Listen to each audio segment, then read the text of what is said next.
this down a bit? You should have had all that set up, girl. Oh, the freaking metronome. You should have had all that set up, my guy. How's the camera? Good. Good? Mm-hmm. Enough space? Framed well? Yeah. You gotta come this way. Make sure you're in it. Actually, not sideways. You gotta put the mic right. Yeah. If you're gonna turn it and look at me, you gotta be like that. There you go. Hi. Oh, you and your quiet talk. Hi, babe. Hello. So, this is our second attempt at this. Mm-hmm. And we felt pretty good about the last one. Mm-hmm. And we started this with, I'm going to explain an art. And we explained a painting last time. Yeah. But we're going to try a different approach. Yeah. And what's that? An introduction. An introduction to us? Us and this business, and I don't know, just give the people a little Talking more to the microphone. personal. Yeah, but you got to go like your voice. You have to talk into the mic. I have a naturally deep, low voice. That's So not it what's feels like going I'm on. shouting when I have to talk like this. Yeah, but you're not. I'm telling you. We want to. You have to talk into the mic. It has to work. Okay. Because what's going to happen is I'm going to be very loud and you're going to be very quiet. Okay. You don't have to talk loud. You just have to talk into the mic. What are we doing here? Okay. What, do we learn how to walk? This is the first, it's simple concept. This is a mic and your voice has to, you're going like this and it's off the mic. You have to put your mouth in front of it. Okay. There. Okay. You don't have to be so close. You just need to have it so that the voice goes like that. So it's not that way, not that way, right to the mic. And you can move this wherever you want. Okay. Oh my goodness. Okay. Should we just look at each other? Uh, Hi, my name's Kim. well, I mean, we can look at and not look at each other, but we're talking kind of to each other and to the audience. Hi, audience. Yeah, kind of. We're kind of talking to them and going, this is our story. Let's get into our story. Okay. Oh. How far back are we going? Like, this isn't an origin story of you and I. This is an origin story of what? Kind of like as far back as when we were like talking about our dreams in the backyard. Mm-hmm. Kind Okay. of like right there. Okay. So, I don't know. I feel like that's... I don't even know. That seems... Because you quit shortly after. Mm-hmm. Yeah. Yep. And then that was for... Okay, well, let's just lead up to that time in the backyard. So, I was a teacher for 15 years. Full-time high school teacher. What did I teach? Math and economics. Mm-hmm. I ended up teaching shop and some computer program thing, which was like a way to get credits in high school but be on computers. So sort of, and everybody's at a different place. Anyway. Is that something that you wanted to teach, or did No. they hate you and gave it to you? They hate me is an assumption you can just have, period, in general. But at first I wanted to, and then I was like, oh, this sucks. Oh, okay. But at first I was like, yeah, I'll try it. I think I could do it. Okay. And it was fine for whatever it was. Basically, in teaching, every year felt less and less like I belonged there. And I didn't start out thinking I belonged there. I felt like I belonged there. Mm-hmm. At least feeling it. It just wasn't, they just weren't my people. The whole thing wasn't something where I went, oh. And I'm not saying artists are my people either. I'm not claiming that. What I'm saying is that teachers, and especially secondary high school teachers, they're not, I don't know what these people are. Like, you hear comedians talking like, oh, I love comedians. I love hanging out with comedians. I'm a comedian. Like, there's something special about that group of people. Right. Yeah. Stand-up comedians. And I'm like, I've never felt that with any group of people. Besides your friends. Yeah. Well, yeah, but it's a collective group of friends, and we're not all friends together in one thing. Right? Like I'm a friend with and friend with and friend with. We're not all one big group of friends. Right. That are all one thing. We're not all artists. We're not all teachers. We're not all whatever. We're different.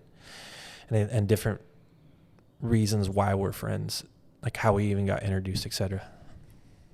So there's something about me. I'm kind of a non-joiner, but we're talking about how we got here in the art world. Yes. Whoa! Don't even. Are you uninterested in what I'm saying? Oh no. No what? No, I'm not. Okay, then what are you laughing at me for?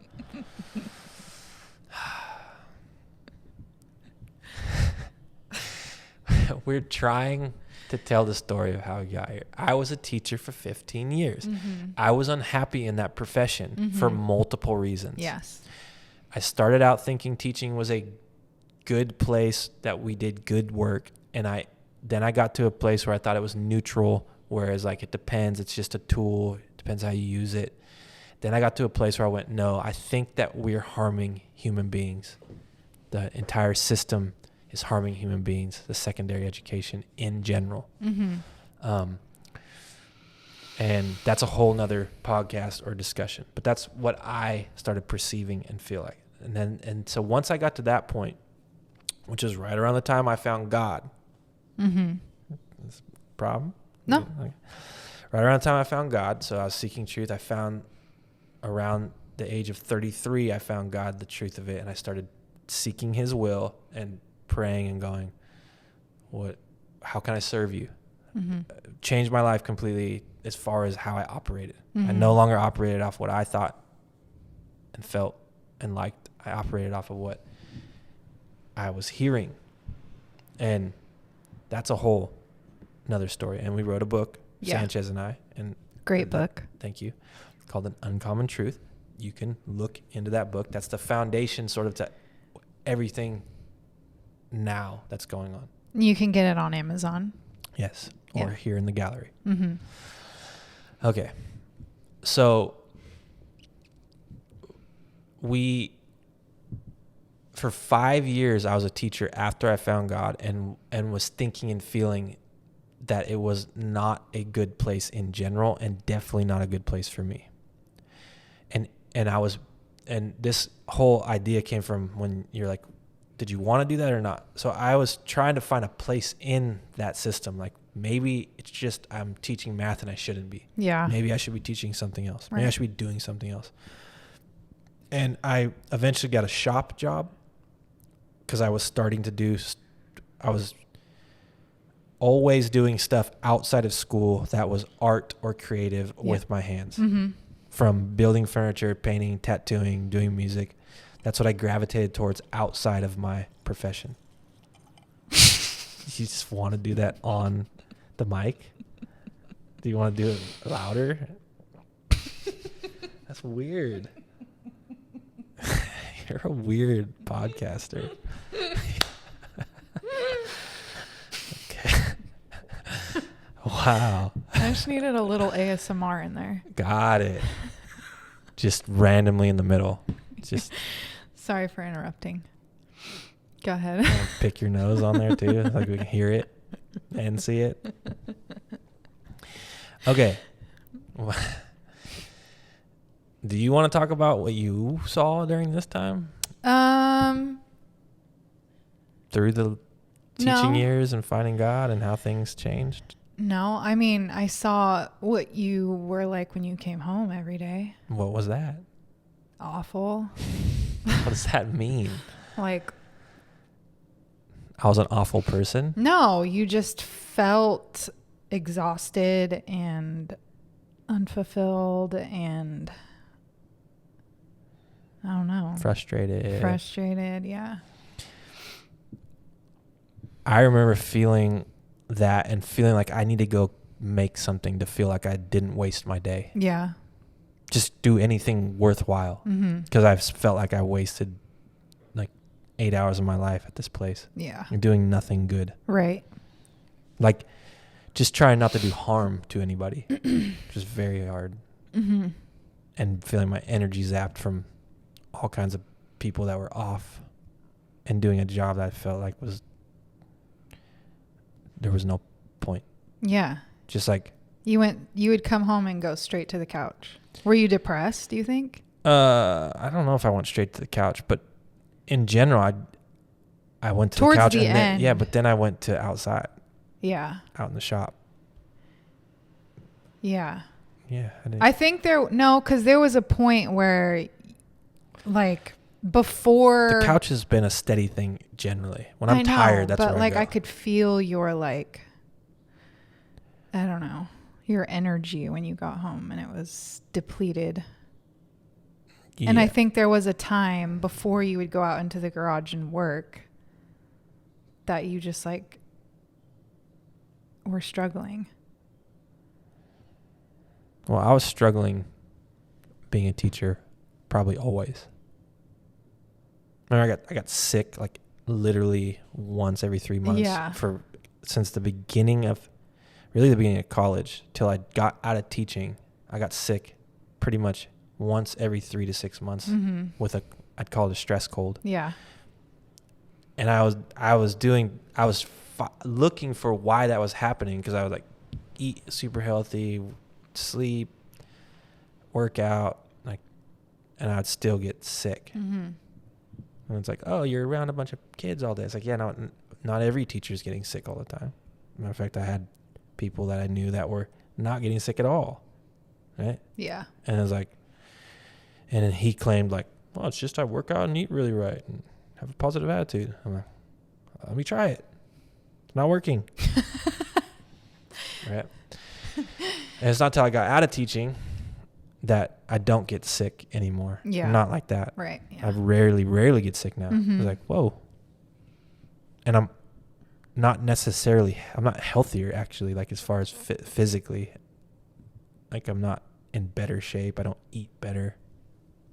So it was never what I was putting in my body. It's more like what was put in my mind or how I was feeling. Yeah. It was like psychological in some Mhm. sense. Mm-hmm. Anyway, man, this is a long intro to this part. Teaching was really bad. Mm-hmm. It was bad in a lot of ways. Yes. And one of the things that happened was when I found God, people were fascinated, but a lot of people walked away in my life. Mm-hmm. People distanced themselves from me, like, you're weird, bro. Because I came to God not from God. I was like atheist, agnostic, thinker, like, let's figure this out. Let's not be brainwashed Christians, which I still think there's a whole bunch of them. Let's not be brainwashed at all. Let's think through things. Let's figure stuff out. Yeah. And so once I became this, a lot of the people I was around, like, I thought we were team not Christian. What the are you doing? And I'm like, bruh, I can't. I think it's true. I have to follow truth. Like, if I'm going to be honest, I have to go, I think this is accurate. Yeah. Anyway, and I can hear God now. I couldn't hear him before. I hear him now. Like, I'm either crazy and need help, or I'm hearing God and you should too. That's still true, by the way. Yeah, but evidence shows you're definitely not crazy. So Okay. Well, people would that can be argue. another podcast. Yeah, a whole different one. That's right. So back to it.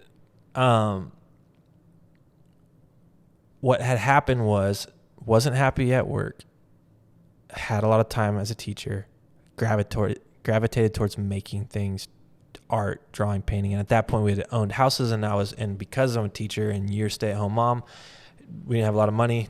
We never really have. And so it's well, it's true. I know. It's so Never really have. yeah.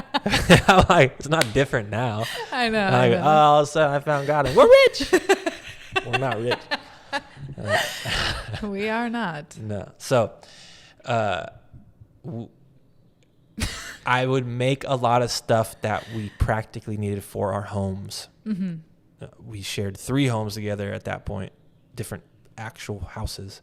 And 3. That's a lot. well, the little yellow Sounds house, crazy saying it Ravenwood. out loud. Yeah. Okay.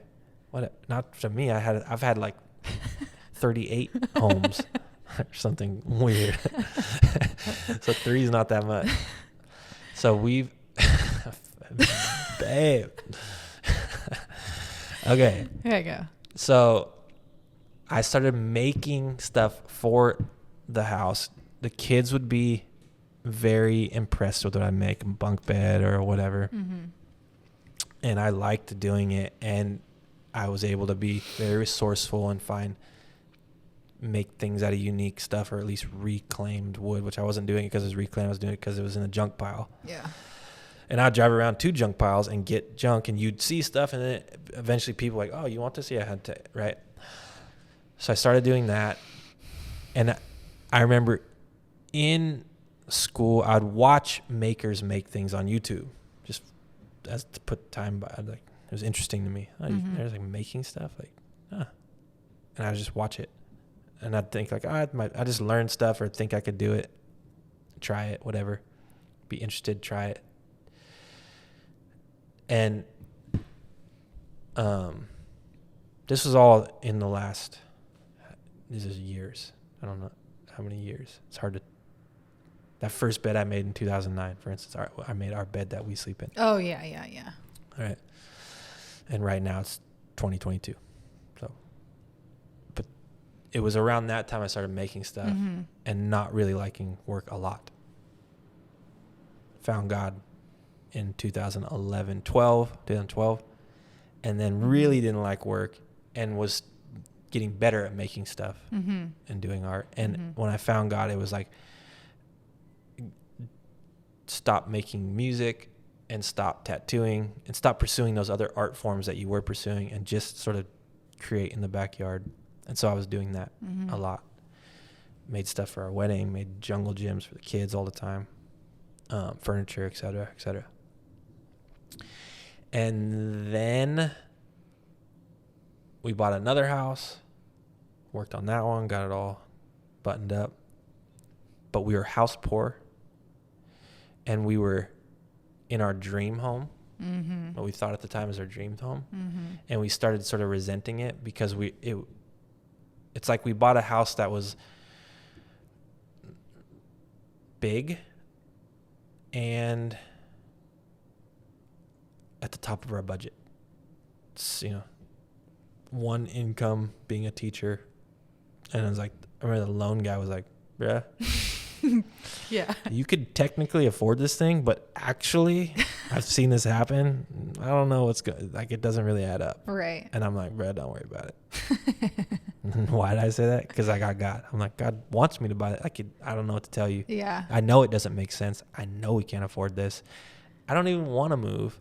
This is the call. Right? Yeah. So we moved into that bigger house in Orangeville. Right. And then kept making stuff. And I brought up people left. Like, a lot of my friends left, and I thought they were like, oh, they were interested in this whole God thing, some of them, and then they all bounced too. And at some point it was like, I literally had one friend. Mm-hmm. I had one friend, Mm-hmm. and it was Sanchez. Mm-hmm. And he's been consistent for many years. He's my best friend. His name's Renee Renee Sanchez. Sanchez, And he yes. wrote the book with you Yes. that you can find on Amazon. Yes. Okay. Plug. Good plug. Good business savviness. We also are sponsored by. Let me tell you a little about our sponsor. Nah, we got no sponsors. We got no sponsors. There's no paid advertisement sticker on the top of this. Someday, maybe. That's your dream. Do you want to add anything? No. You're good. You had one friend. One friend. Mm-hmm.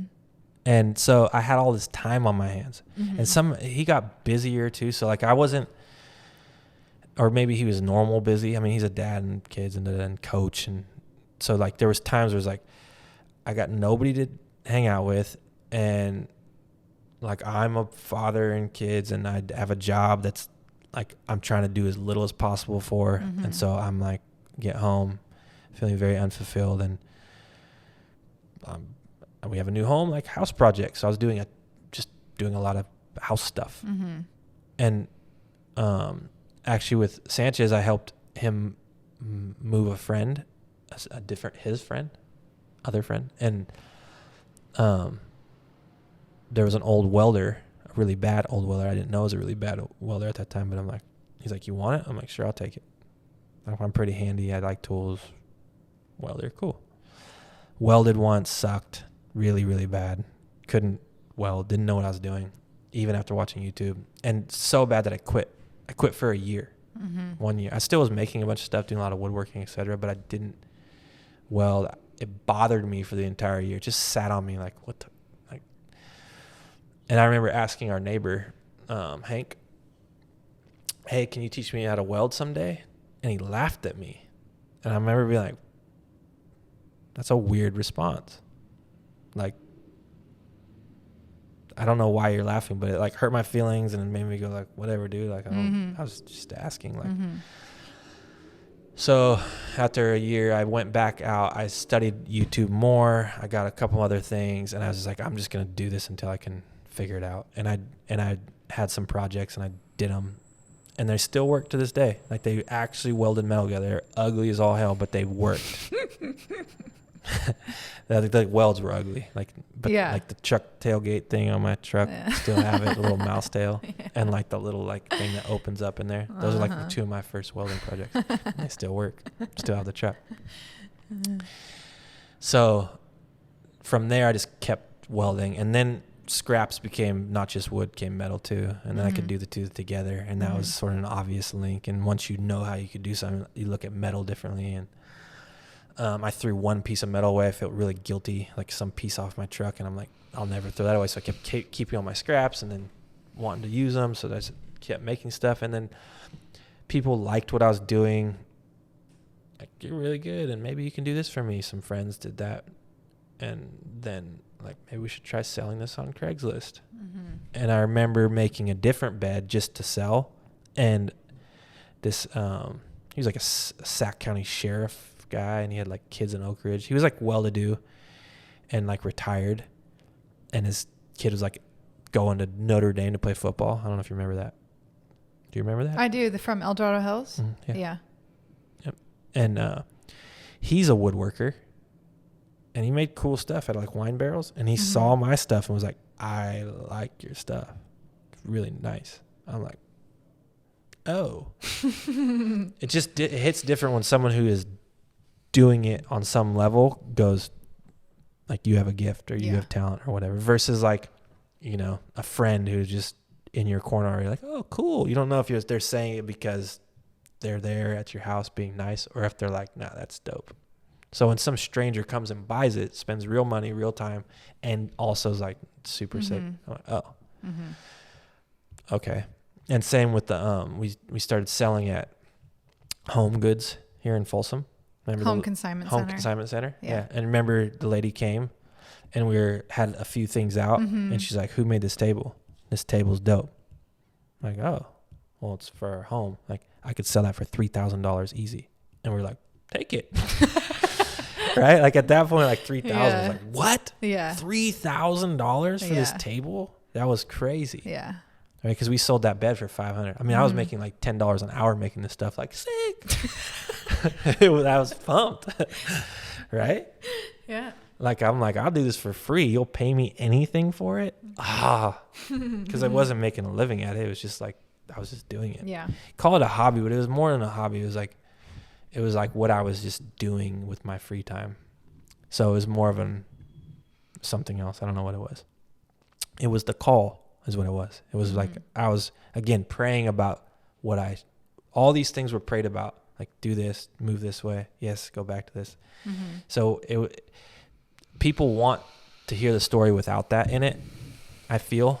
Yeah. Like, tell me the story without this God stuff. Like, okay, like, I followed my passion. Sometimes I like that though.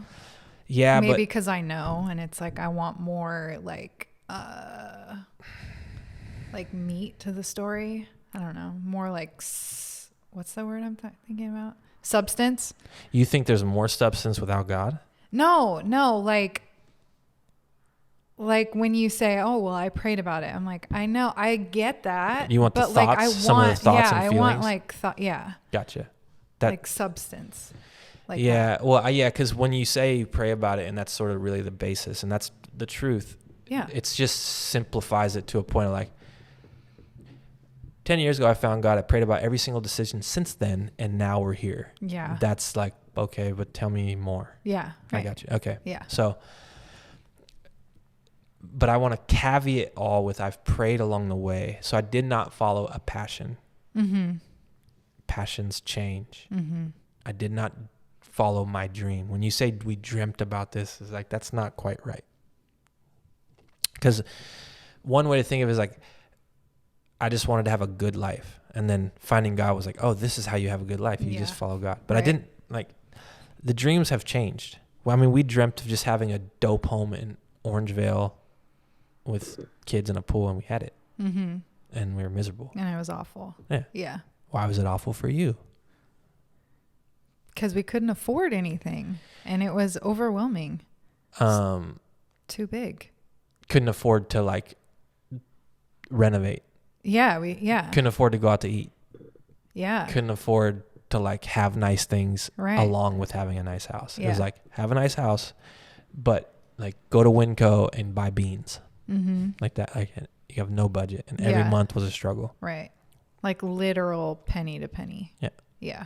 Like it was very, very thin margin, and we couldn't afford anything.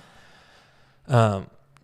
And then overwhelming as far as is bigger. It was a lot of space, and like you have a bunch of kids making messes and keeping it clean. It's tough. Yeah. Yeah. Yes. Yeah. And you're a stay-at-home mom. I was a stay-at-home mom. And that's hard. Yeah. Even with a nice house, and we had pretty floors, and everybody had their own bedroom and their own bathroom, and it was just people came over and were impressed with our house. It was like proud to show them our home. Like, it's our home. Like, oh, damn, you're doing it. Yep, we are. Yeah. Yeah. It was not. So there's some status there. Yeah, for sure. It's what people like tell you to get on social media. Or just in society. Because before social media, it was still get married, have kids, get a nice home. Yeah. A dream home. Yeah. Mm-hmm. So we were both miserable for slightly different reasons and some overlapping reasons. Mm-hmm. And I remember thinking, we're in this home, but it's a bit of a prison. Yeah. It's a nice prison, but it's a bit of a prison. We're pretty trapped here. Like you have a mortgage, and you're just like, I have to make this and so therefore I can't quit my job to go pursue anything else because we're living paycheck to paycheck. Yeah. What am I going to do? Right. And it was like, so for 5 years after finding God, it was like, keep doing this thing. That's not very good, and just watch. So side hustle was going, and it was growing. Mm-hmm. And I remember during the summer, I did like side hustle only, remember? And like a lot of different jobs, and I was doing things like fence work. I was doing things like custom metal work, making custom furniture, making bar table stuff. Remember, like those wine bars? They're very Chip and Joanna Gaines farm style. Mm-hmm. And you were like, keep doing those. Okay, this isn't a roast sesh. No, I'm not roasting. I'm just, let's be honest. This is part of the journey. Can I make these smaller, by the way, real quick? Make what smaller? Like sliding off. Like the head part. Can it like get smaller? Oh, wait. I don't know. Keep going. I can't keep going. I'm fascinated watching what the heck you're doing. I don't know if you could do that. I think you'd have to put them in here. You see this? This strap? You'd have to... Oh, it doesn't get... Pull it out and stick it in there, and I don't know if you're supposed to or not. Can you just put them on and wear the freaking They things? keep slipping. It's annoying. In your last video, you started like this and ended like... Yeah. I felt it. Okay. I don't wear like this. It won't fall. Stop. The light's back on. That's part of our video thing. Why are your headphones off? Can you get the light? Oh.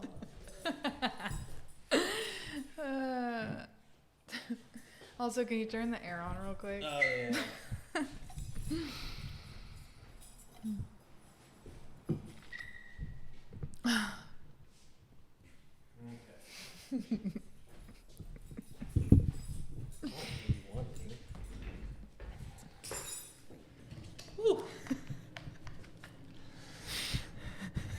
We're back. Okay. Yeah. Okay. Big house. Mm-hmm. Miserable job. Mm-hmm. And miserable in a way that was like hard to tolerate. And it started getting harder in that like there's like fighting like people were like coming after me, really bad principal boss doing shady things. I got that shop. I thought the shop would be something, right? I was able to get like real tools. I got a good welder at the shop. I'm like, oh, this is why welding was so hard, right? Like I got a decent welder and I was like, this is sweet. So I was able to do a lot of work in that shop at the school at Mesa. And it was really cool, but then like that got taken from me, and I really liked being in a shop without the kids. I'm like, oh, I really just like the shop. The kids are in the way. Because only a couple of them were like really got it. Yeah. They're like, oh, this, and they had some like interest in it, and the rest of them were just like there trying to kill each other with saws. Yeah, just like do dumb stuff, like flirt and and they're like have a skill saw in their hand. Like, or like take brand new tools and chuck them into the creek over the fence. Like, yeah. And I'm like, I would never even fathom doing that because I started with 0 and like every tool was like a major achievement. Mm-hmm. It was incredible. Like, oh my gosh. And I still take care of all my tools in general. Mm-hmm. Okay. So, and yeah, so school just kept getting worse and worse and worse as far as what it felt like. And again, I can go into that more, but the whole thing, and it wasn't the kids, it wasn't the job of teaching. It was much more of like how I was treated and how much injustice was there all around. Yeah. The implied rules and the real rules and like getting in trouble for being honest and like that kind of thing was very hard on my psyche. Sitting in a meeting that was there because it was a mandatory meeting, not because anybody needed anything to talk about. Mm-hmm. So, okay. While I was doing that and teaching, I started, and you wanted me making farm tables. That's where we left off. That's why you got all flustered. Why not just that's part of the story. No, I know. You wanted me to make trendy things. Right. That people wanted to buy. Yes. And you thought, why not make stuff people want to buy? Duh. Yeah. Yeah. We'll sell more, and if you want out of it, I'm like, well, first of all, you're an artist, a creative, and I did not know a damn thing about what that is. Art. Yeah. Or just being a creative. Yeah. In like, that way. No idea. Right. So yeah. So that people ask that, is your wife creative too? Yeah. I'm like, not at all. not like me, not weird like me. Yeah. Yeah, and okay, so like we have different personality types. If you can't tell. Which is fine. Yeah. Like I don't want me. Yeah. Be married to me. I like me so much. That was so stupid. Yeah. But people think that that's a thing. So anyway, you didn't understand that I wasn't doing this to make money. I was doing this because it fed something in me. Yeah. On top of, again, I'm praying about this stuff, and the call is to keep pushing myself in art. It was to do more art. It's like, nah, you're an artist. I mean, way back then, I'm an artist. I'm like, oh, you make furniture. I'm like, nah, I'm an artist. Yeah. And I remember some friends came over, and there was something I had made. A lot of times I'd make you something, right? And like, you'd be like, oh, not really like it, but put it up anyway. This thing you actually liked, that big weird clock thing. Yeah. And it was up above our table. And I remember going to them, like, I want to be able to make things like this, just make stuff that I created from nothing, and here's what it is without any input besides from God, and people buy it. And I don't have to worry about the market. I don't have to worry about what people want, what their trend is, whatever. I want to just make stuff and people buy it. Yeah. And the lady, the wife of the couple was like, that doesn't seem very realistic. And I went, yeah, it's probably not. So you're probably right. It's probably like, why do I want something that's so unrealistic? I had to sort of go, do I want this just because I like rebelling and I want an unsolvable problem? Like, I feel like that's part of how I roll. I'm just like, I find problems that I can't solve just to chew on them. But I don't know if that's true. I just feel like there's something like that. So I was just making sure I was doing self-examination. But I'm like, no, I actually want to do that. And I think there are people that exist that do that. Right. But I didn't even know the extent of it at that point. I was just straight off the cuff. Like, it was no research. It was just like, I want to do that. And just keep doing that. And even the first company name was, and we went round and round, it was MacDonald Timber Company. This was before I was welding and all. But I'm like, we need a company name, MacDonald Timber Company. And it was like, I remember feeling very confined very quickly. Yeah, I remember the battle. Like, wait, what if I want to make something that has no wood in it? Right. That's stupid. Yeah. Right. And I was like, well, I'm doing a lot of metal work and I'm called a timber company. And then people would call, do you, this is an idiot phone, do you sell timber? Do you mill lumber? I like, and that just because it's MacDonald Timber Company doesn't mean I cut trees down and mill it up for you to buy. But I understand. Off first glance, you could think that. But you could read one line underneath and it says like art, contemporary art, blah, blah, and there's pictures of what I do. Anyway. So then it was like, my first Instagram post was back in 2015. You encouraged me to do that. Remember?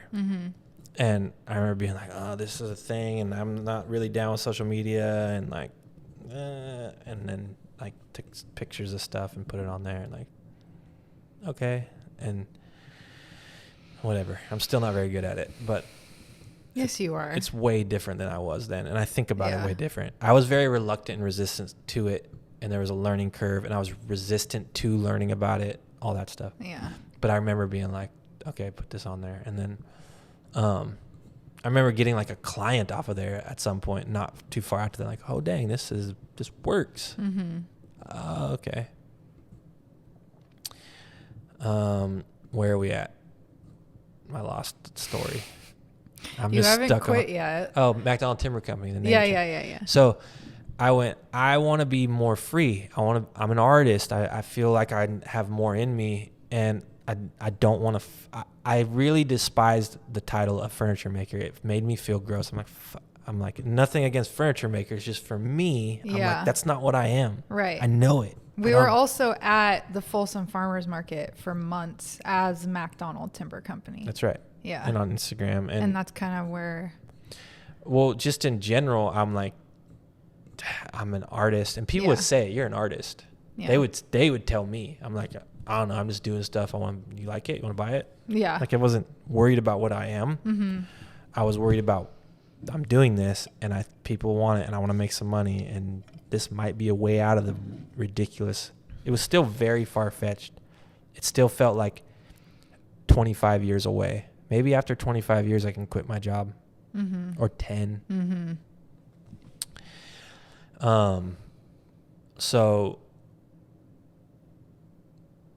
I changed to just my name, and we went around, but it's like, if I changed the title of the company to just my name, Jesse MacDonald, and then made, because Jesse MacDonald was gone. As I was like, I'm just gonna be Jesse MacDonald, like full circle, just me.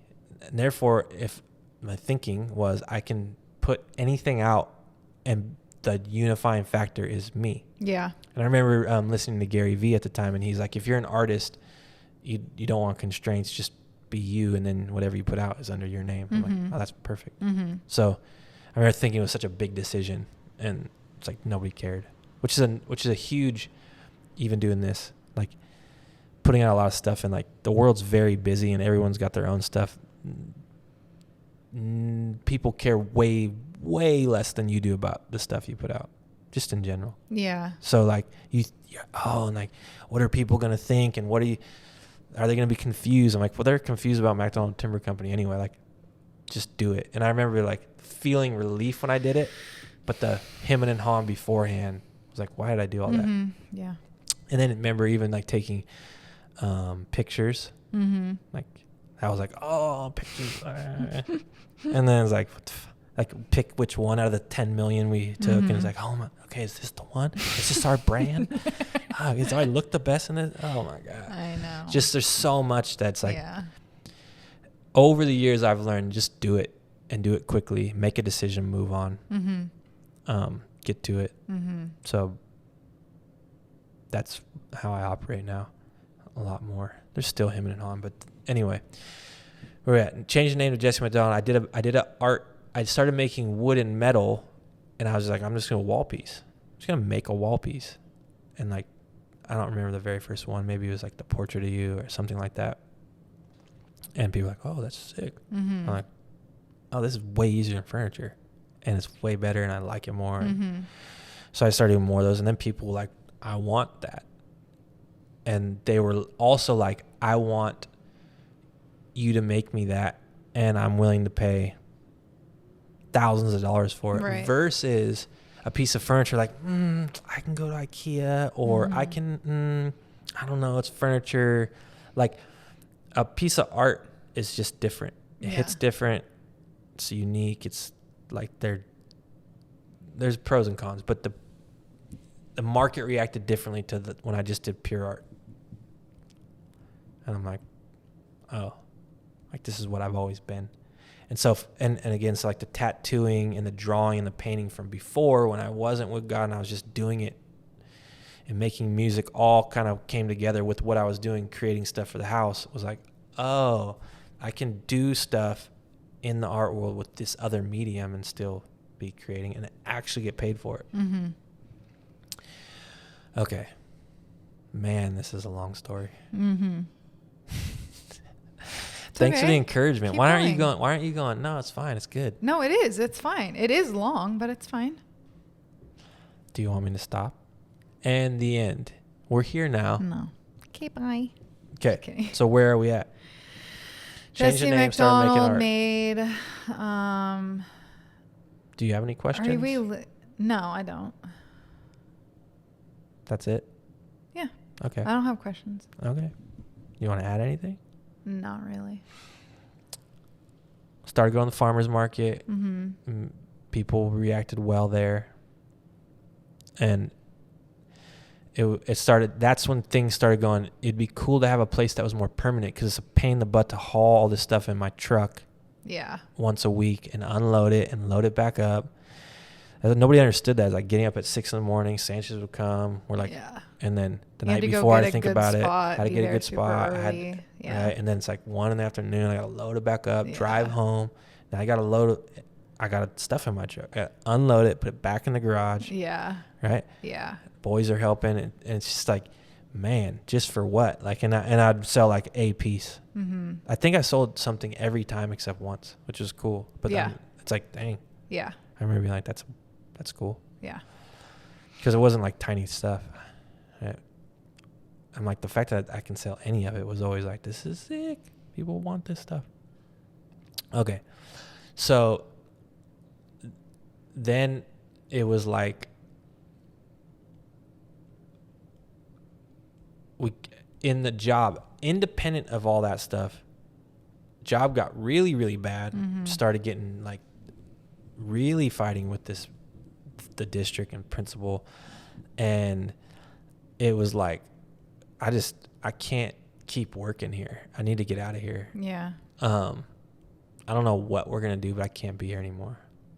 And so it was 2019 April, leaving for spring break, the Friday leaving for spring break. Okay. Are you with me? April 2019. Yeah. And you leave on Friday and you have spring break, a week. Mm-hmm. And then you come back the following Monday after Easter or whatever, something like that. And I remember like praying about it and going, I'm never coming back. And I had been talking to the union and talking to what my options were at that point. Yeah. And it was like, you can resign at the very end of the summer. The proper thing to do is to resign during the summer, during that window. You can also, but you have all the sick leave and you have to use it. I'm like, oh, like you can use it now and then, because you don't get paid for your sick leave. So it's like, you can use your sick leave up to the summer and then you can resign then. Okay. Or you can start the next school year. I remember that. All that stuff. So I was like, oh. So I packed up and I'm like, I'd gotten like news that day from, like I was fighting a ruling and the ruling was like a really bad decision. It was like, oh, another bad decision. Like it was sort of like I took my evidence to the court of the district and the court of the district, my peers, and they went, yeah, we're going to side with Chump over here. Yeah. Based off bad evidence, just because we're going to play the middle ground. And it was like, okay, there's no hope in this. This whole district is corrupt and weird. And like, this is horrible. Okay, I'm done. And the call was to be done. And it was like, I sort of had tried everything to fight the system fairly and lost. Yeah. I'm like, okay. It's like, I'm getting to resign. And so it bought me time because I took sick leave. But then the call was to resign that summer. So I went down the district. I remember going down the district and like, I'm here to resign. They're like, oh, here's the paper. Like there's like just a lady behind a desk. Here's the paper. And it's like, what's the reason? It's like, I got treated extremely poorly. I'm like, yeah, extremely poorly. And like, what do I do now? Like, nothing. I'm like, that's it? Like, yep. Here's the paper. See you later. And I remember leaving and like, going, that's weird. Like, I remember feeling the adrenaline of the thing, but then also feeling like, I remember it was my watch. Oh. I remember when I tried to quit Sprint, like the phone company. I wasn't working there. I was just trying to like switch services, like get my cell phone off of Sprint and go to some other service. Yeah. And like, they're like, hold on a second. And they get like a head honcho sales guy. He's like, what's the problem, sir? I'm like, well, I'm just tired of it. This is what it is. It's too expensive. And he's like, oh, you've been a customer since this time? It's been, 7 years or something. What can we do to get you to stay? I'm like, I don't know, not really anything. Well, how about we cut your bill in half and I give you a credit? And I'm like, well, that's cool. Okay. So, and I remember like nobody called me from the district. Nobody cared that I left.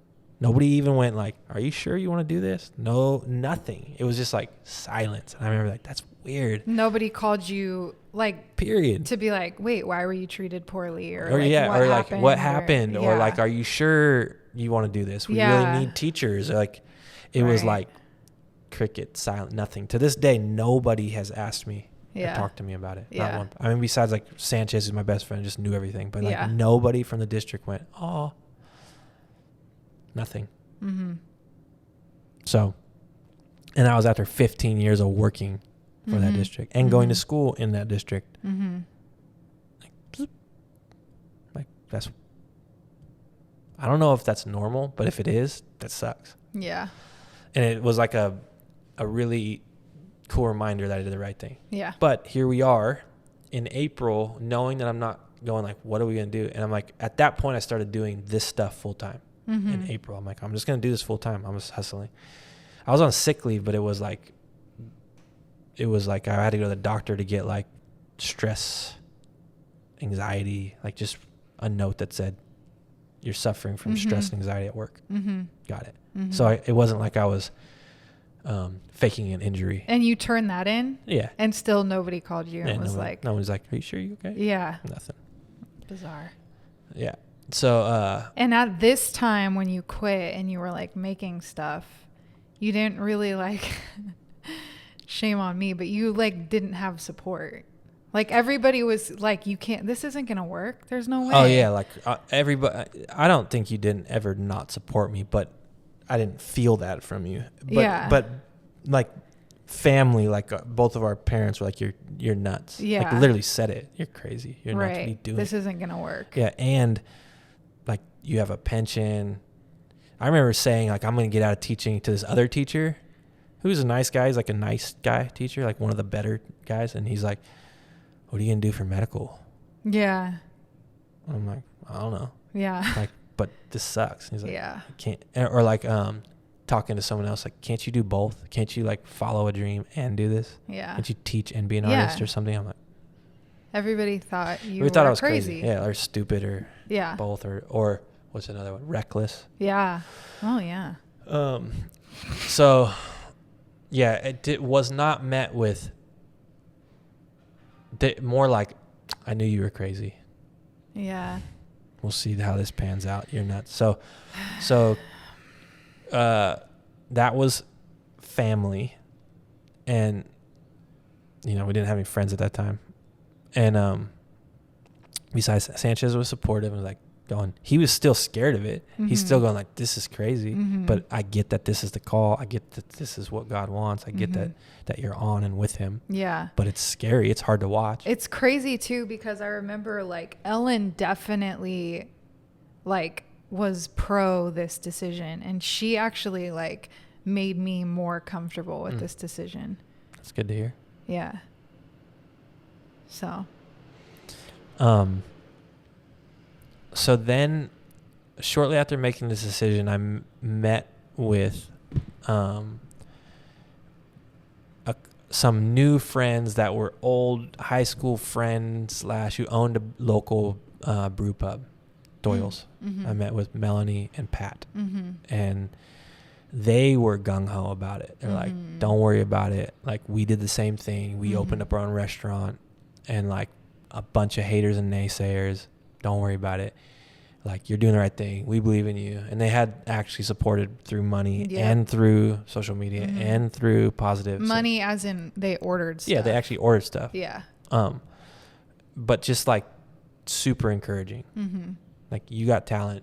Yeah. You're good. Like, I remember that. go for it. Mm-hmm. And we'll help you. Mm-hmm. And they did. I went and like, I don't know what I'm doing. I don't even know how to. And they went, you should get a place where people can come see what you do. Mm-hmm. Like, get a shot. Like basically, what's your dream? Like, I think I want to do this every day, and like have people come in and have a gallery where they could buy it off the floor. You need to do it. Well, I don't even know what my first step is. First step, get a website. I didn't have a website. Mm-hmm. Get a website, and then get a business license to do that, to sell stuff, mm-hmm. and then go look for places and sign a lease. Mm-hmm. Like, that's it. Like, yeah, pretty much. Like, oh. So what they did was to encourage me, which is invaluable at that moment. They also believed in me. And remember, people go, oh, you must have a lot of confidence. Like, I just believed in God. I did not believe in I'm not like going like, I'm such a dope artist. Yeah. I can make this work. Yeah. And that's never been I'm just humbly going, yes, do this. Next step. Okay. Are you sure, God? Because this is crazy. Yeah. I know it's crazy in some sense. Yeah. I would never have on my own done all this. Mm-hmm. And so you were like, I don't know what's going on either. You were having a hard time. Mm-hmm. We went to look for places. Remember? Mm-hmm. And I think I did. Oh yeah, we were driving around with the kids in the morning, remember? And went through Loomis, and we saw that brick building. Like, oh, that looks kind of cool. Yeah. Then we made an appointment. We called them and made an appointment to go look. Yeah. And you walked in and broke down in tears. Mm-hmm. What were you thinking and feeling? Like, it's going to be okay. Like, oh my God, ew. Go back. It's okay. No. You can't cry on camera. Oh my goodness. Keep talking. Oh my goodness. Ew.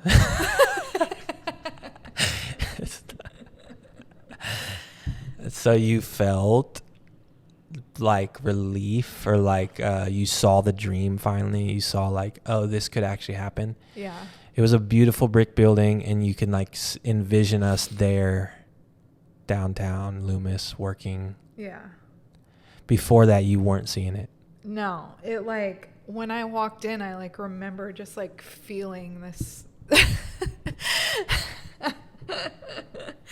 like this like something just like came over me, and I was like, and it was like, this is gonna work. And I remember like taking pictures and sending it to my family and being like so pumped. I was like, I can't believe the like feelings I just had. I just walked in and like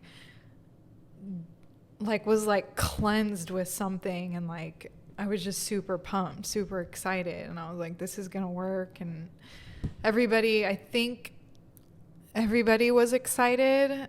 Like they all loved the space was super nice. But yeah, I just remember Everybody on like your side of the it family. just like I was like, okay, this is gonna work, it's gonna be fine. And then that's when I was like okay with you quitting. And which I had already quit. yeah, you had already quit. But and you weren't I was okay like with it. nervous and freaked out because everybody on that was supposed to be on our side was like, again, crazy, weird, this isn't gonna work, blah blah blah. But yeah, just like walking into that space, it was like put things into perspective, I guess. Yeah, your wheels started turning too. Like you're like, oh, there could be coffee out here. Yeah. Right? Yeah. Basically, it gave you enough of a glimpse of a possible working life. Yeah. Outside of what we had. Right. It gave you like a beacon to look at Mm-hmm. and imagine and dream and hope and all that. Yeah. So we met with the guy. It seemed like it was all go. Mm-hmm. We sold our house. Mm-hmm. We actively went, okay, we're doing this. We need money to do this, though. We're Yeah. living paycheck to paycheck. Right. Sell our house. Our house, we ended up getting a nice chunk of money out of our house Mm-hmm. in equity. Like, holy cow. We reversed a bankruptcy that we had went into Chapter 13. If anybody's familiar, it's a 5-year make payments, Mm-hmm. yucky process. Feels Mm-hmm. yucky, but the call was to do it. Mm-hmm. And then to reverse it, to basically go like, just kidding, I'm going to pay all my debts off, reverse Chapter 13. Right. Though it didn't really work that way. We still had the bankruptcy on our record. Yeah. Still do. Yeah. And we had to pay off all our debts but it froze it for a few years, which is fine. Yeah. But it was weird. It's Mm-hmm.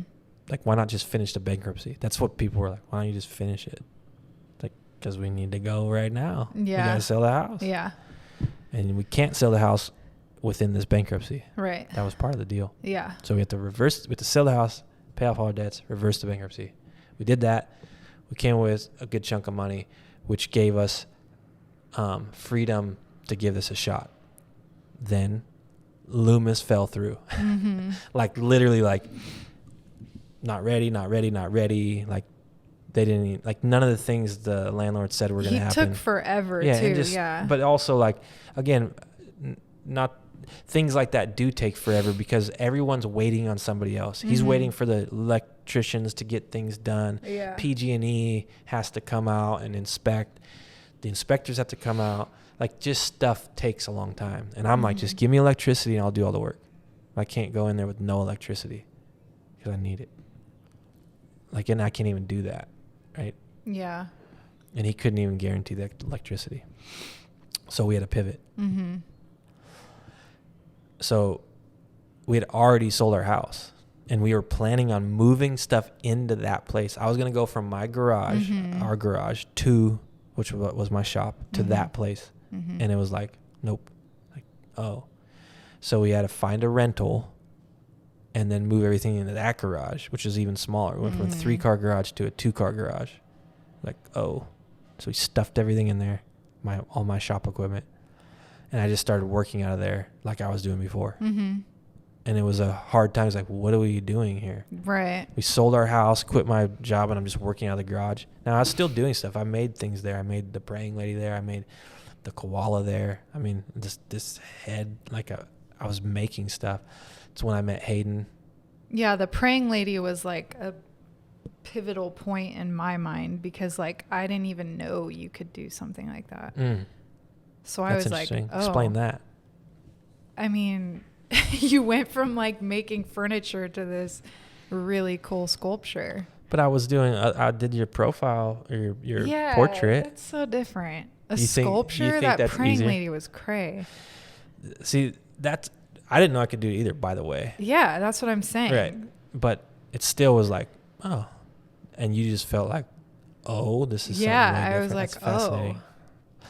Yeah, that's why that was like one of my favorite pieces. Yeah, because see, I had done the ballerina, the 2-dimensional sculpture, the flame before that. Yeah. You just like realism.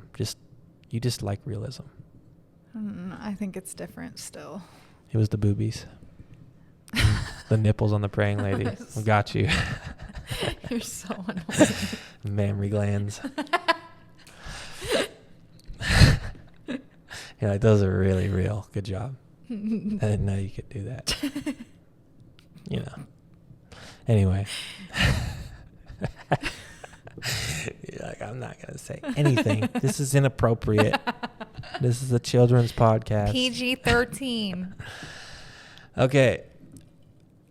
At that house, we were a bit lost and going, I don't know what to do. And the call was to stop looking for places and just do work. Mm-hmm. But I remember there going like, we're not making money. We're spending all the equity that we had. And then we're just like living. And I'm making a little bit of money. Mm-hmm. Like, to put it in perspective, like it costs us like $8,000 to like feed our family, make the car payments, pay rent, all that stuff. Mm-hmm. And I was making like $3,000. Mm-hmm. Right? Mm-hmm. Every once in a while, like $4,000. But I wasn't, and I had never made $8,000 a month off of this. Never. Mm-hmm. At that point. Mm-hmm. So I never had made enough money to live off of, but we still jumped. Right? Yep. And then one day the call was to look. And I looked, and there was a place in Orangevale. Mm-hmm. And it was an old, it was off Main Street, and it was an old dry cleaner that had closed down. And the call was to go. Call the guy, like, go. I drove by it first. I'm like, this might work. Mm-hmm. And then I hit the guy up. He came. He's like, yeah, you're the first person that looked at it. Here's why. And what had happened was there was a motorcycle mechanic in the back that was well known around the area. He like basically worked on Harleys, that kind of motorcycle. And he rented that place off the books. Not off the books, it never went public. So he talked to the landlord, said, hey, that dry cleaning is done. I want to make this my motorcycle shop. And it's in the front, it's bigger. Mm-hmm. So can you do that for me? And they're like, yeah, cool.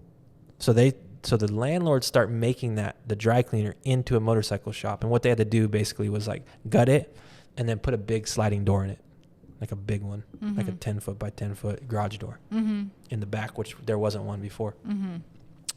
And then they were going to have a motorcycle gallery in the front.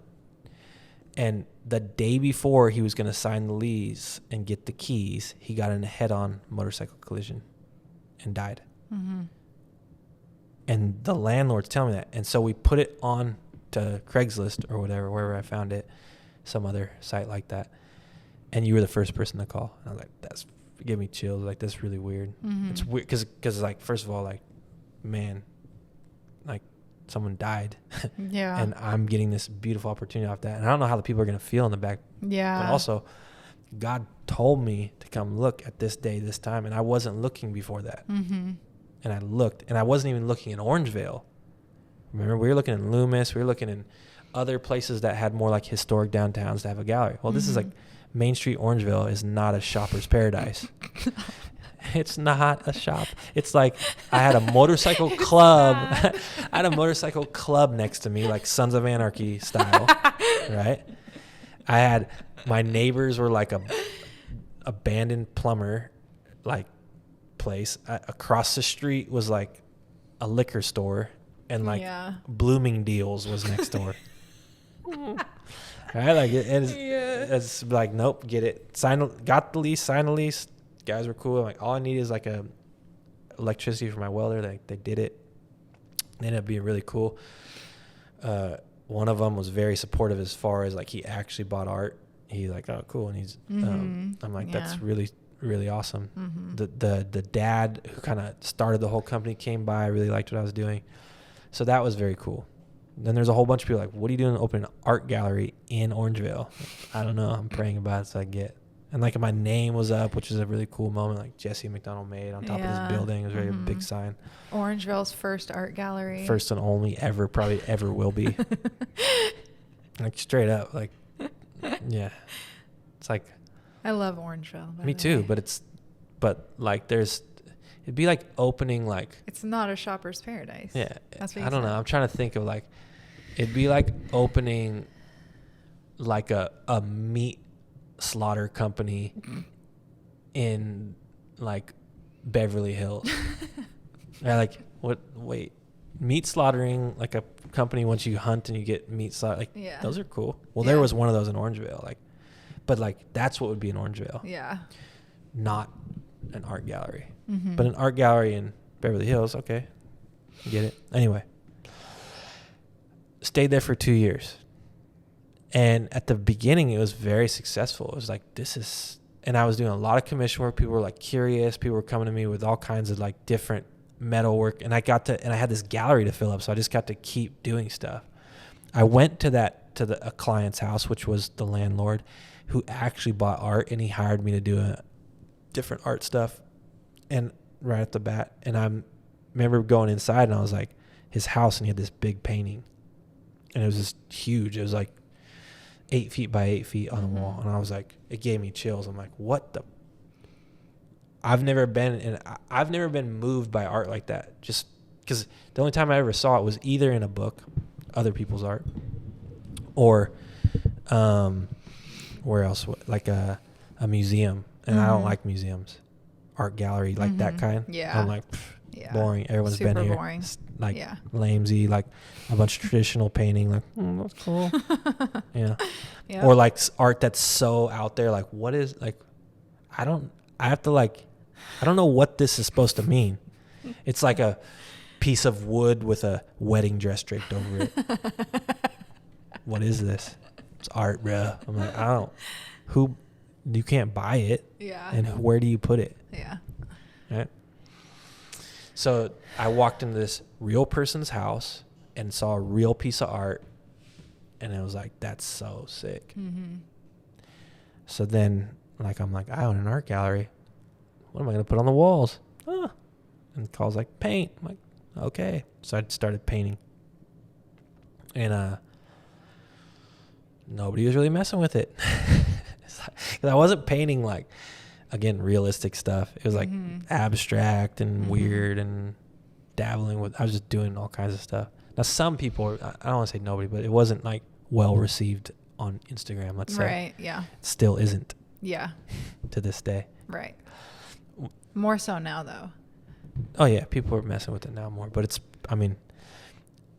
I was there for 2 years, and the first year I started painting like at the beginning, but it wasn't every day. It was like between stuff. And that's when I made the Vitruvian Man, which was like, I didn't know I could do that. It was like taking the praying lady and going, oh. And I remember making that and going, I don't know why I was given this gift, but I could do this. But almost to a point where it's like, it's easy in some sense. It's easy. Like, I didn't earn this skill. I just can do it. I don't know how. Right? It's like I didn't like have to work at this skill to get it. The things I had to work at were welding, bending metal, that kind of thing. But the actual like form this thing, like, oh, I can just do this. Okay. So we spent 2 years there, and towards the end of that 2 years, things started slowing down again. It's like back to, wait, I'm paying all this money.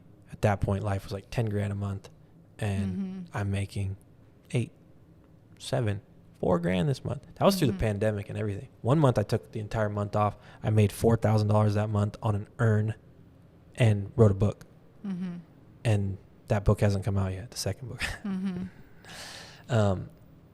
Still waiting on the other half. But like it was weird. Like some months it was a lot, some little. Anyway, I love being there, but it's like the call was time to go. And then it was like, go where? It was like, go.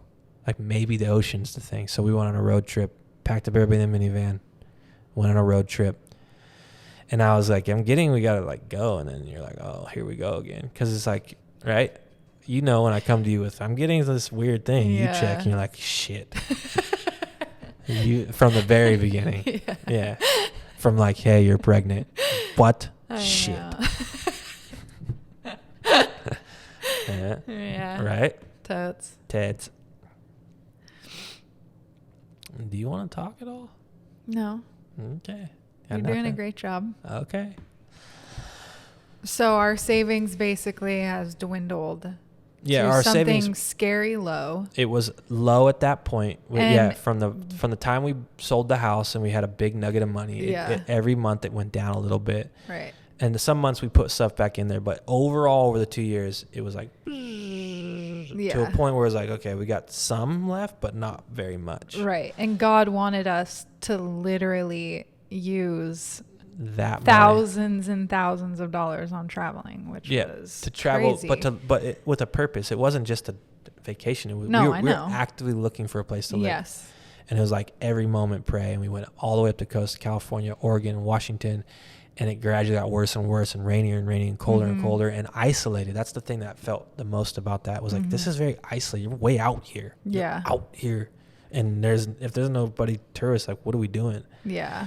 So that historic downtown was like, none of them felt very good. Like the first one felt the best, which was Fort Bragg. Yeah. Fort Bragg. Mm-hmm.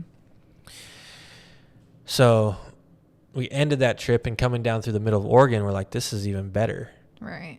And then like Ashland, Oregon, like, this is pretty cool. Mm-hmm. This is the closest. This felt nice, but it still wasn't the call. But like, it felt better. Yeah. So that was like an 8-day trip or something. Mm-hmm. We got home. Like, we didn't find a place. We spent thousands of dollars. What now? Mm-hmm. And it's like, go again.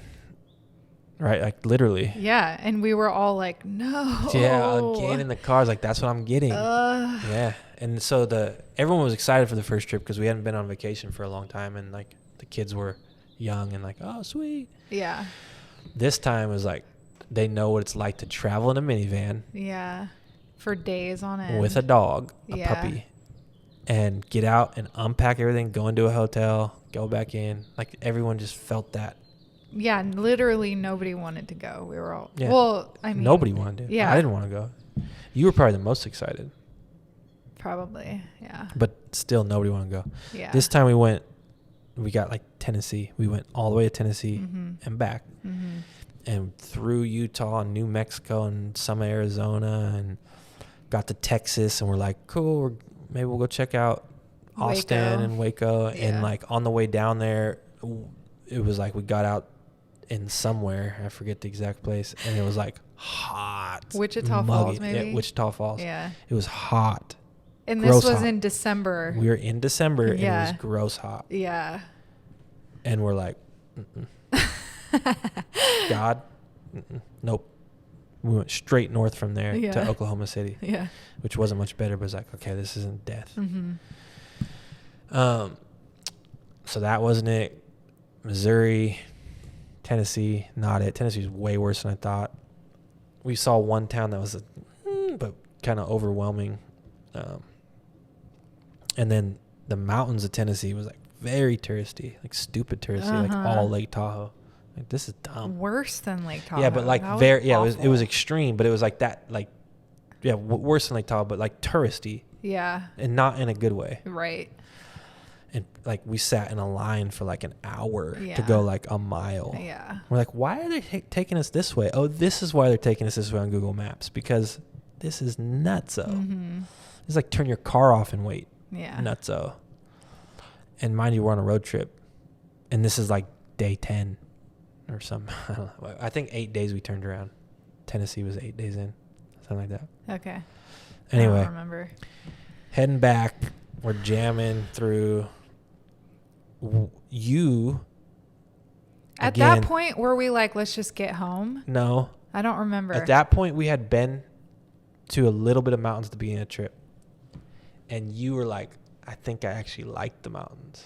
You and Ella were both like, mountains aren't as bad as I thought. We enjoyed them. Yeah. You, again, cracked your heart. I'm like, okay. Yeah, because I've been thinking coast. You were thinking coast or warm or not the mountain. You were not just thinking coast. You were thinking not cold in and hell. Snow were on my cons of moving. Yes. Yes. You were like, no way. Yeah. And I'm like, okay. And we went to a little bit of it, and it wasn't as bad as you thought. Right. I mean, just leaving in Tahoe, right outside of Tahoe, you're like, this is fun. You're like having all kinds of fun in the snow. Right. Yeah. Kids loved it. Mm-hmm. So then on the way back, we're like, we should check out Colorado. And so we checked out Colorado and drove all the way down to the bottom of Colorado on the east side of the mountains, and then dipped down in this little town. And it was like it was a 12th day of the trip, of a 14-day trip. And we were all tired, and we hadn't found any yeses, nothing. And we found this one town. I forget the name of it. Do you remember? Pagosa Springs. Pagosa Springs. I'm like, there's something to this. You guys check. Like, yeah, there's something to this. Yeah. But the calls keep going. But write this down on the map, because Pagosa Springs felt different. Mm-hmm. We pull into Durango, and it's like, this is dope. Mm. What is this place? We actually stayed the night there. It's like, what are you getting? Like, this is it. It was like a little snow globe. They literally had the Polar Express going through there. And it was very cute and so quaint. Cute. And has a downtown like Sutter Street here, but bigger, more streets, but not overwhelming like downtown Sacramento. Yeah. All these things that were like, this is perfect. Yeah. And it had a lot of money going through there year round, because it was popular in the summer for mountain biking and popular in the winter for skiing. Mm-hmm. And we needed a place that had people with money on vacation. Right. There's something about being open-hearted when you're traveling to bigger ideas, to God, to the meaning of life, to dreaming.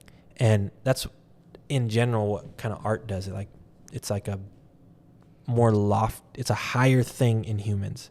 Humans have base needs. They have food, water, shelter. Then they have like community. But once you have all that, then you have like something else, like spiritual needs, right? Meaning of life needs, right? So once you have all the base needs, and a lot of people are still living in base needs. They're like they're not like emotionally sad. They don't have their community, right? They're still like whatever. Yeah. So people that have those things figured out have means to travel, and they're traveling like, Anyway, so we're like, yep. We drive home. We get home on Christmas Day. And from that day on, we're trying to find a place in Durango to live, rent, and to open a gallery. And we're striking out. Mm-hmm. And that was on your end, mostly what was going on, because that was like your lane. Like, you find it. So how was that? Hard. The market was really bad at that time. Like, the rental market was bad. Everything was super expensive.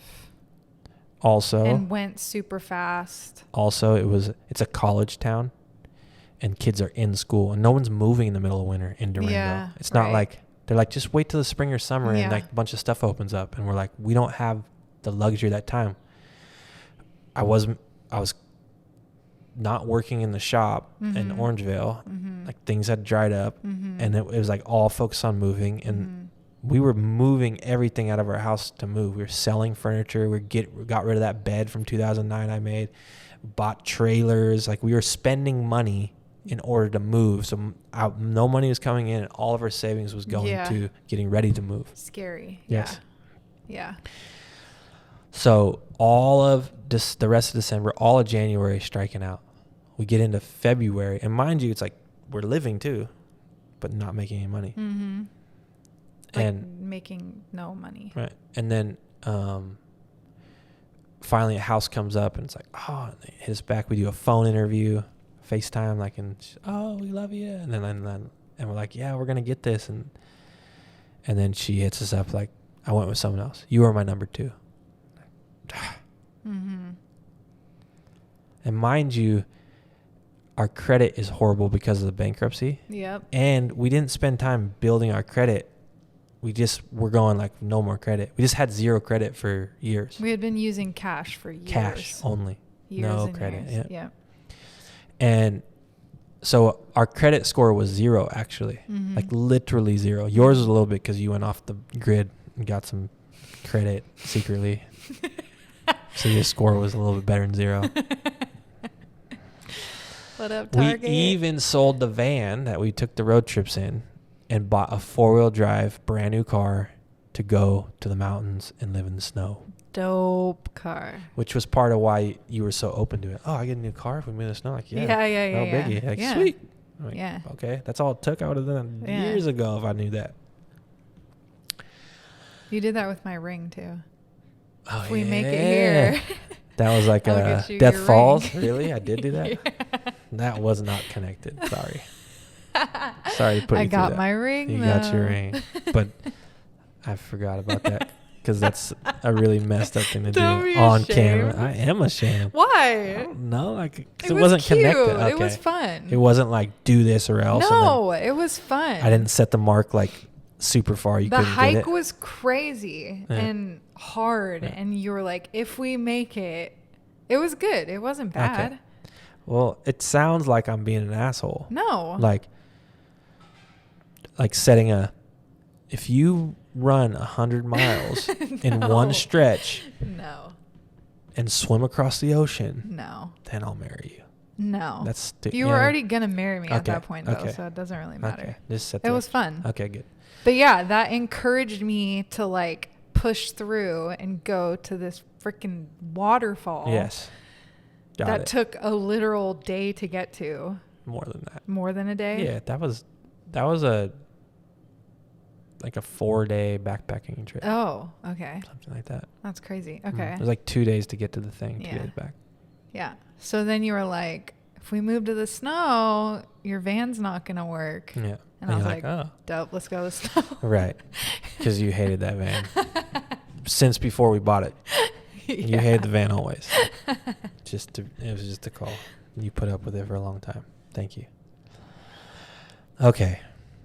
So that and it falls was a through. nice van too. I'm just a It was. spoiled little brat. Yeah. But it's a mom soccer van. Yeah. It's tough. I get it. Yeah. Wasn't sexy. Nope. And I was 25. Driving around In a minivan. in a not. It's okay. But you did it all the way till 30 something. Yeah.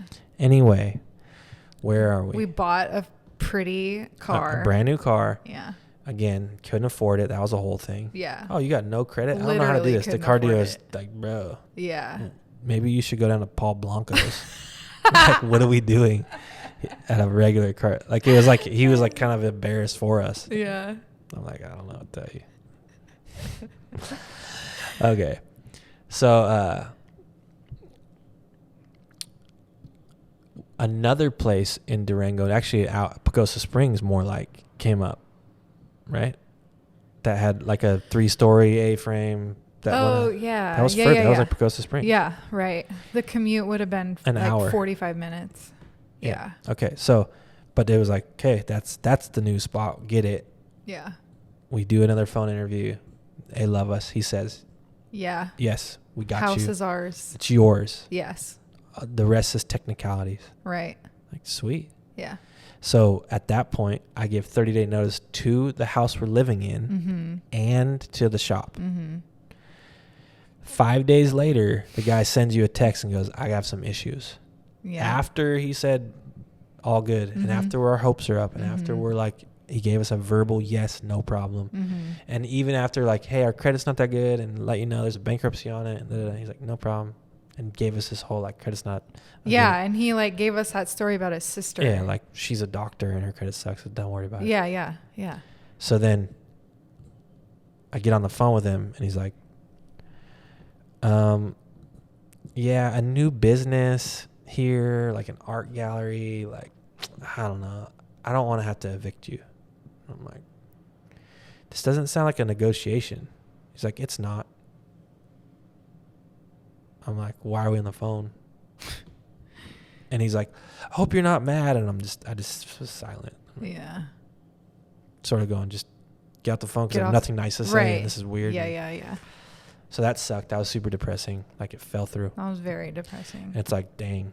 Yeah. The next day, it was Sunday morning. I was looking for jobs on Craigslist, Facebook. So I'm like, I don't know what to do. This is crazy. And looking at jobs on Facebook and Craigslist is very depressing after doing what I've been doing. Like, this sucks. It only feels good to be like, for that security of like, I don't have to go create business anymore. Like, someone else can do that, and I can just go weld. I was not looking at teaching, looking at like weld jobs or construction, or like I was looking at to be a ranger, like a mountain ranger, like a park ranger. Yeah. That's funny. Or something. I'm like, that would be cool. Yeah. Go just out in the wilderness. You would. Yeah, I applied. You have no idea. I'm just kidding. A park ranger. Something like that. That's a whole thing, federal government stuff. Anyway, so in the middle of all this, the next day I had an idea. I'm like, oh, I got an idea. I have a really good client. His name's Gary. Good dude. Super supportive. Always like really honest and straight up and quick, like good to work with. I'd like, that'd be dope to work with him. Yeah. Always. You've always said that about him. And I'm like, I hit him up. I have a proposition for you, an idea. And he came through that day to the gallery, to the shop in Orangevale, because I hadn't moved out yet. And went, hey, what about opening an art gallery in Old Fair Oaks in the Slocum House, which is a fine dining restaurant? He's like, I love it. Let's do it. Let's go look at it right now. So that day I went and looked at it. I remember I came home like, I got news. Yeah. This is crazy. I remember. Yep. I was hella nervous. Yep. And it was like, let's go look at it. We went and looked at it the next day. Yeah. Like, this is so sick. Yeah. And then you got to see it again there. You're like, oh, this is dope. Right? I closed the shop there in Orangevale, and I called the landlord back up at the place we live now. I'm like, hey, made a mistake. Can we have the house and not move out? He's like, yeah, no problem. I'm like, sorry about that. He's like, it's fine. I'd rather have you be open and honest than to like blindside me, so it's fine. So I appreciate that.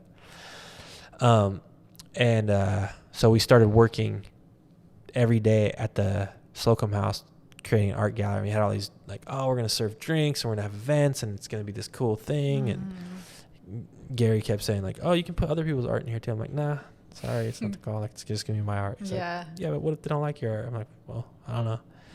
So that was the first like rub like of he's going like, but this is business, you know.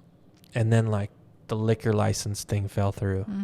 And then like when he got inside the contract, he's like, yeah, this is a problem, this is a problem. So it became this money pit thing. And after a couple of weeks of working every day, he's like, I can't do this. I'm too scared. I'm listening to voices I shouldn't, but I don't want anybody to get hurt, and this is costing too much, and I gotta look out for myself and my family. Sorry. And he did right by, as far as, you know, he gave money for the time that we spent and was like, I love you like a brother, but none. I'm like, I want to make sure me and you are good. Shook his hand. Like, we're good. Yeah. Like, he said, I'm sorry. And I'm like, I forgive you. Like, it's like easy. Not like the other guy who backed out and just was like a coward. Yeah. Like, he was like, you could like feel his. Yeah, he felt bad. He felt bad about it. He didn't like the decision he's making, but he made it. And he did it as quick as he knew, which was good. All that stuff was good. He did good in that way. I just think he still made the wrong decision out of fear.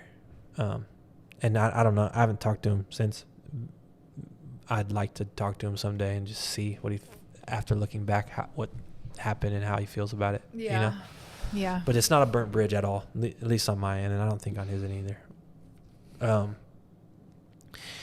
So that was devastating. And it was like, and that was bad news. Yeah. I remember feeling very depleted at that point. Whiplash. Yeah, it's like, what the heck's going on? Not move, stay. Like, I don't know what we're going to do. praying about it, like, and I remember and then it's like, well, you got to go close the shop. So I went at this point, it's like, because I was trying to wait to move all my stuff from the shop to the Slocum house, so I didn't have to move it home and move it twice, right? I was like, that closed down. I was like, well, now I got to move it home. So it was like, okay, so that took a couple days. And I remember after moving all that stuff home, I was like, it was like a random Tuesday. I was like exhausted laying on the couch, like, and I don't usually do that in the middle of the day. Like, I'm just tired. This whole thing is mentally, emotionally, and physically draining. And I got a text from the owners of the place we're sitting in here now, like, hey, we have that place off Sutter Street. It's yours if you want it. I'm like, still going, I don't know if I want it. And I remember typing a text out and then deleting it, you know, and like type it. Like I was going to say, like, it's not the call, sorry. Like, we're screwed. And it was like, nope, delete. I'm like, I don't know if we want it, but I'd love to pick your brain just for business. Yeah. Right there, it's successful business owners. Very supportive, amazing, good to us people, supportive in all the ways. When I say all the ways, like, they support us financially, meaning they've bought stuff from us, hired, etc. They support us just encouraging, like, you're awesome, your stuff's awesome, like, you need to keep doing what you're doing. Yeah. So verbally, emotionally, just like rooting for us. You feel it in every way. And consistent, like never like weird, shady anything. Yeah. And actually like the way relationships ought to go, which is more trusting, more like, here's the keys to this place, don't worry about it, and like more responsibility, more trust, and like all good, pay, don't question, like sweet. Yeah. And I'm trying to do that for them. So we have a meeting in this place right here, and it's like I'm still praying about it, like, this is not it. And so I'm sort of going, I this place is beautiful and I really appreciate it, but I'm still getting, this is, at the end of the day, I have to follow God. I said that in the meeting, but I went, and again, praying about it, what would the deal be if we moved in? Now, I'm not going to say what the deal is on the camera. I think that, but it was a very good deal. It was very generous. It was very kind. It was very like thoughtful on how it was laid out. And it was like, oh, like they actually want us to be here. Yeah. They're like, we want you to be an artist. We want you to keep doing what you're doing. We want to help you out. And we've never rented this place. And we want you to be here. We trust you. And we don't trust everybody.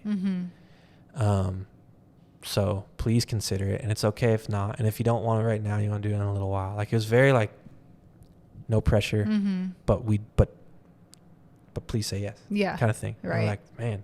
Yeah. We'll think about it. I remember walking down to the car, the new car, brand new car, and going like, it seems awesome, but it's hard to emotionally get behind this, because literally 2 days ago we were moving to Durango. Yeah. Like 2 days ago. Right. Something weird. Like, so I was like, it's hard to feel excited about this. Let's go home and eat. Let's pray about it. And like the call was like, nah, now it's time to take it. And so I hit them up like, hey, yes, we want it. And they're like, okay, when do you want to meet? I'm like, sooner the better. I'm like, okay. And like next day, like, move stuff. Next day, keys, done. And they've been great. And this place has been great. And we got the keys in mid-March. We've had events. We've had people have bought stuff. And here we are. I think that's it. That's a long podcast. That is very long. Yeah, and I wish I knew how to edit it. We're not going to edit it. I know. But I wish I knew. Too bad. Now we're here. Hey, come say hi. Thanks, everybody. Bye. Okay, bye.